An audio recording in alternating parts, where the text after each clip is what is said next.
श्री लक्ष्मी अष्टोत्तर शतनाम स्तोत्रम नारदी उपपुराण में वर्णित एक दिव्य स्तोत्र है जिसमें माता लक्ष्मी के 108 पवित्र नामों का वर्णन है। यह स्तोत्र देवी लक्ष्मी के विभिन्न स्वरूपों, शक्तियों और अनुग्रह का महिमांडन करता है।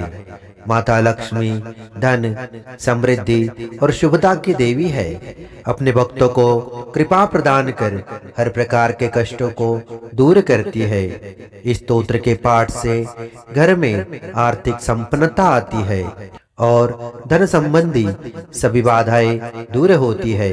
नित्य पाठ करने से दरिद्रता और अभाव समाप्त हो जाते हैं। यह स्तोत्र शत्रुओं के दुष्प्रभाव से रक्षा करता है। माता लक्ष्मी के इन नामों का स्मरण पापों का नाश करता है और साधक को शुभता की ओर अग्रसर करता है। इसका पाठ करने वाले व्यक्ति को दीर्घायु, स्वास्थ्य और सुख शांति प्राप्त होती है। पारिवारिक कलह और असंतोष का नाश होता है, जिससे गृहस्थ जीवन सुखमय बनता है। माता की कृपा से साधक को भय से मुक्ति और आत्मबल प्राप्त होता है। देवी लक्ष्मी के 108 नाम उनके अद्भुत स्वरूपों और दिव्य गुणों का प्रतीक है। इन नामों का पाठ साधक के जीवन को प्रकाशमय और समृद्ध बनाता है। यह स्तोत्र आध्यात्मिक साधना में प्रगति के साथ साथ सांसारिक इच्छाओं की पूर्ति का साधन भी है। माता लक्ष्मी के इस स्तोत्र का श्रद्धा और भक्ति से पाठ करने पर उनकी कृपा से जीवन में शुभता और सफलता का वास होता है। श्री लक्ष्मी अष्टोत्तर शतनाम स्तोत्रम। ब्रह्मज्ञा ब्रह्म सुखदा ब्रह्मण्या ब्रह्म रूपिणी सुमति सुभगा सुंदा प्रयतिर्नियतिर्यति सर्वप्राण स्वरूपा च सर्वेन्द्रिय सुखप्रदा संविन्मयी सदाचारा सदा तुष्टा सदानता कौमुदी कुकुदानंदा कुकुस्ते ततमोहरि हृदयार्ति हरिहार शोभिनी हानिवारिणी संवाजा संविभज्याज्ञा जायसी जनिहारिणी महाक्रोधा महातर्षा महर्षि जनसेविता कैटभारी प्रिया कीर्ति कीर्तिता कैटवोंजिता कौमुदी शीतलमनः कौसल्या सुतभामिनी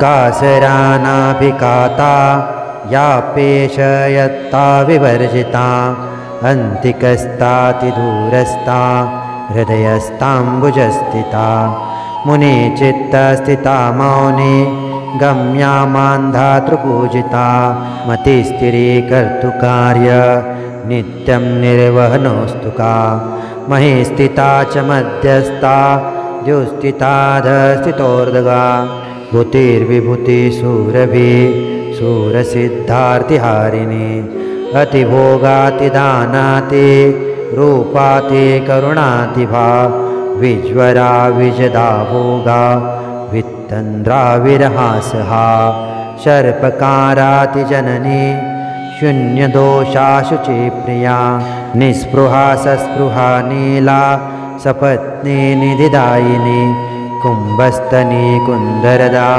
कुङ्कुमालेपिता कुजा शास्त्रज्ञा शास्त्रजननी शास्त्रज्ञेया शरीरगा सत्यभा सत्यसङ्कल्पा सत्यकामा सरोजिनी चन्द्रदिया चन्द्रगता चन्द्रा चन्द्र सहोदरी औदर्योपैकी प्रीता गीता चौता गिरिस्थिता अनन्विताप्यमूलार्थे ध्यान्तपुञ्जरविप्रभा मङ्गला मङ्गलपरा मृगा मङ्गलदेवता कोमला च महालक्ष्मी नामामष्टोत्तरं शतं सर्वपापक्षयं करं सर्वशत्रुविनाशनं दारिद्र्यध्वंसकरं पराभवनिवर्तकं शतसंवत्सरं विंशत्युत्तरं जीवित भवेत् मङ्गलानि तनोत्तेषा